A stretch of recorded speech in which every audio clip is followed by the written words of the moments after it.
తులసి కేవలం మొక్క మాత్రమే కాదు, అదొక ఆధ్యాత్మిక వృక్షం. తులసి పూజించకుంటే పూజ సఫలీకృతం కాదని శాస్త్రాలు చెబుతున్నాయి. శ్రీకృష్ణుడి తులాభారం కథ కూడా మనందరికీ తెలిసిందే. ఎంత సంపదతో కొలిచినా స్వామివారికి సమానం కాదు. కానీ ఒక్క తులసి ఆకుకు మాత్రమే ఆయన లొంగుతారు. తులసికి అంతటి విశేషం ఉంది. వృంద అనే భక్తురాలే తులసి చెట్టుగా ఆవిర్భవించింది. వృంద కాలనేమి అనే రాక్షసుడి కూతురు. మహావిష్ణువుకు అత్యంత ఆరాధికురాలు.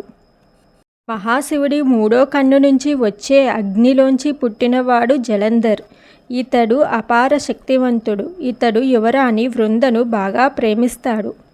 వృంద మహావిష్ణువుకు పరమ భక్తురాలు. జలంధర్ దేవుడిని నమ్మేవాడు కాదు. కానీ విధి నిర్ణయం మేరకు వృందాకు జలంధర్కు వివాహం జరుగుతుంది. ఆమెతో వివాహం భక్తి పవిత్రతతో అతని శక్తి మరింత పెరిగిపోయింది. శివుడినే ఓడించి విశ్వాధిపతి కావాలనుకుంటాడు.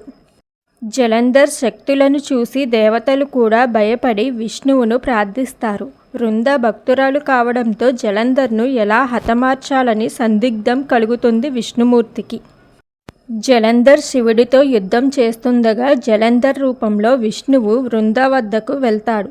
మహావిష్ణువును తాకగానే తన భర్త కాదని తెలుసుకుంటుంది. ఆమె పాతివ్రత్యం భంగమై జలంధర్ బలహీనపడతాడు. తను ఆరాధించిన మహావిష్ణువే తనని మాయ చేశాడని బాధపడుతుంది. తన పాతివ్రత్యం భంగం చేయడంపై ఆగ్రహించిన వృంద మహావిష్ణువును శపిస్తుంది.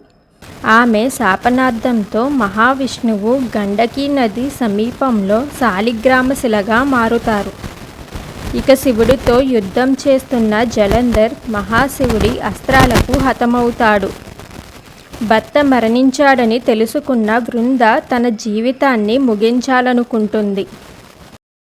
వృంద తనువు చాలించే ముందు విష్ణుమూర్తి ఆమెను తులసిగా పిలుస్తాడు. తనతో పాటు పూజలు అందుకుంటుందని వరం ఇస్తాడు. అందుకే తులసి లేకుండా విష్ణువుకు ఏ పూజ చేసినా ఫలితం ఉండదనే నానుడి ఉంది. అందుకే ప్రతి ఒక్కరి ఇంట్లో తులసి ఉంటూ పూజలు అందుకుంటుంది.